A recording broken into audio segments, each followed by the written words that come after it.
नमस्ते।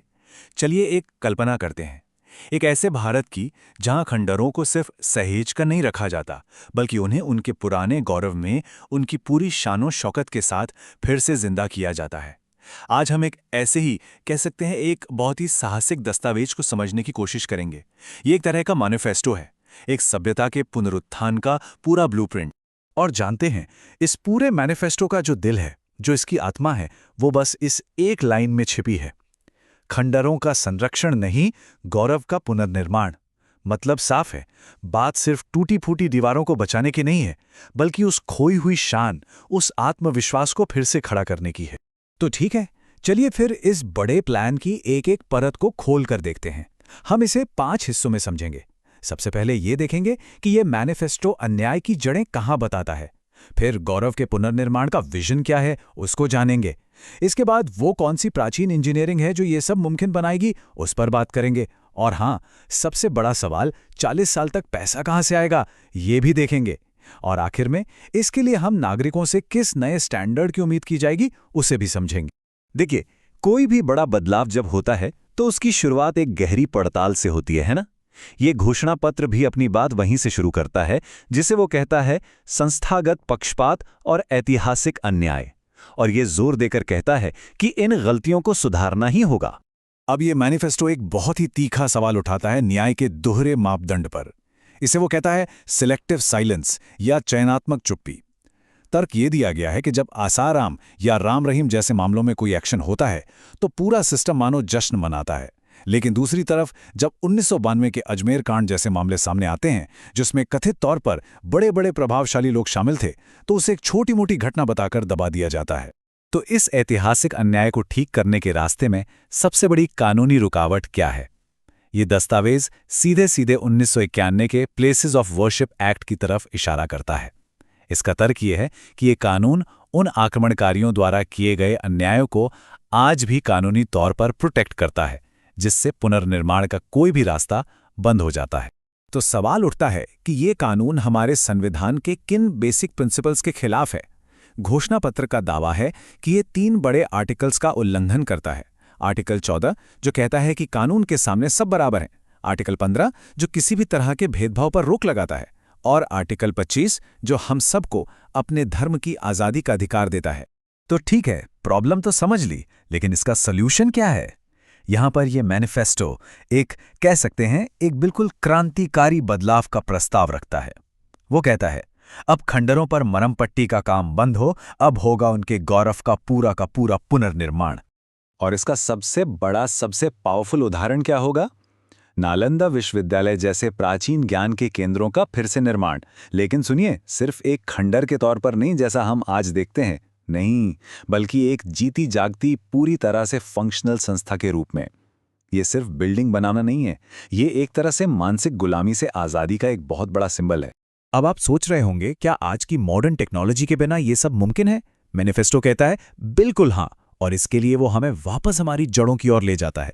Modern cement को छोड़कर प्राचीन वैदिक कंस्ट्रक्शन टेक्निक्स को फिर से अपनाने की बात करता है। और इस प्राचीन इंजीनियरिंग का जो हीरो है, उसका नाम है वज्र लेप्ट।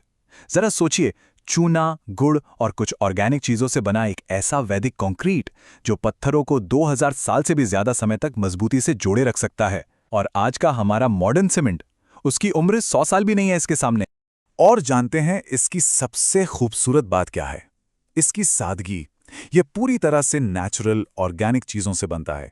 चूना, गुड़ और बेल जैसे फलों का गूदा। कोई केमिकल नहीं, कुछ भी आर्टिफिशियल नहीं, सिर्फ और सिर्फ प्रकृति की ताकत। और देखिए, ये कहानी सिर्फ मंदिरों या किलों की नहीं है। ये स्लाइड हमें दिखाती है कि क्यों प्राचीन इंजीनियरिंग आज भी कहीं ज्यादा बेहतर हो सकती है। एक तरफ है हजारों साल पुरानी हड़प्पा की वो जबरदस्त ड्रेनेज व्यवस्था, सेल्फ क्लीनिंग, जीरो ब्लॉकेज, और दूसरी तरफ हमारे स्मार्ट शहरों के सीमेंट के नाले जो कुछ ही सालों में टूट जाते हैं, चोक हो जाते हैं। ठीक है, हजारों मंदिरों का पुनर्निर्माण, ये काम तो पीढ़ियों तक चलेगा। तो जाहिर है दिमाग में पहला सवाल यही आता है कि भाई इतना पैसा आएगा कहां से? लेकिन ये मैनिफेस्टो इसका भी एक बहुत सॉलिड फाइनेंशियल मॉडल पेश करता है। तो फंडिंग का सोर्स क्या है? प्रस्ताव यह है कि हिंदू एंडाउमेंट एक्ट के तहत जो पैसा मंदिरों से इकट्ठा होता है उसे एक डेडिकेटेड नेशनल हेरिटेज फंड में डाइवर्ट किया जाए। और एक बात साफ है, ये कोई 5 साल का चुनावी प्लान नहीं है, एक 40 साल का महाप्लान है जिसे 2 फेज में बांटा गया है। पहले 10 साल सिर्फ और सिर्फ स्किल डेवलपमेंट पर फोकस होगा। देश भर में 10 लाख कुशल कारीगर और मूर्तिकार तैयार किए जाएंगे और उसके बाद अगले 30 साल यही कुशल हाथ 3600 से ज्यादा मंदिरों और किलों को उनका पुराना गौरव वापस दिलाएंगे। जरा एक पल के लिए इस संख्या पर गौर कीजिए, 3600 से ज्यादा। ये सिर्फ एक नंबर नहीं है, ये इस पूरे प्रोजेक्ट के विशाल पैमाने और इसकी महत्वाकांक्षा को दिखाता है। चलिए मान लिया मंदिर और किले तो बन जाएंगे, लेकिन क्या हम एक नागरिक के तौर पर उनका सम्मान करने के लिए तैयार हैं? यहीं पर यह मैनिफेस्टो अपने सबसे जरूरी अपने आखिरी हिस्से पर आता है। ये इमारतों के पुनर्निर्माण को नागरिकों के चरित्र निर्माण से जोड़ता है। तो इन नई भव्य जगहों की पवित्रता को बनाए रखने के लिए एक बहुत ही सख्त नियम का प्रस्ताव है। अगर किसी ने भी ऐसी किसी हेरिटेज साइट पर गुटखा थूका तो सजा होगी मौके पर ही 2 लाख रुपए का जुर्माना। जी हां, 2 लाख रुपए। और बात यहीं खत्म नहीं होती, ये प्लान इससे भी एक कदम आगे जाता है। सुझाव ये है कि किसी भी विरासत स्थल पर थूकने को एक राष्ट्रीय अपराध घोषित किया जाए।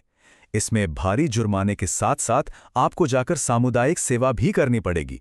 मतलब ये सिर्फ सफाई की बात नहीं है, ये एक कोशिश है हमारे सिविक सेंस को, हमारे नागरिक अनुशासन को राष्ट्रीय गौरव से जोड़ने की। और जब कोई साइट पूरी तरह से रीबिल्ड हो जाएगी तो हर उस जगह पर भारत की संप्रभुता का एक स्थायी प्रतीक लगाया जाएगा, एक विशाल अशोक स्तंभ, और उस पर देश की सभी 22 आधिकारिक भाषाओं में एक शिलालेख होगा। ये आने वाली पीढ़ियों को भारत के जज्बे की, उसकी इच्छा शक्ति की कहानी सुनाएगा कि हम कभी हार नहीं मानते। तो एक पल रुककर सोचिए, अगर ये सब सच में हो जाता है तो भारत पूरी दुनिया को क्या मैसेज देगा, क्या संदेश जाएगा यहां से? और इसका जवाब ये मैनिफेस्टो खुद उन शब्दों में देता है जो हर अशोक स्तंभ पर लिखे जाने का प्रस्ताव है। सदियों की गुलामी और विध्वंस के बाद भारत की इस पीढ़ी ने अपने सत्य को पहचाना और इसका पुनरुद्धार किया। हमने ये साबित किया कि हम कायर नहीं बल्कि लचीले हैं। तो देखिए, ये सिर्फ एक प्लान नहीं है, ये एक राष्ट्र के सोए हुए आत्मविश्वास को फिर से जगाने का एक बहुत ही साहसिक आह्वान है।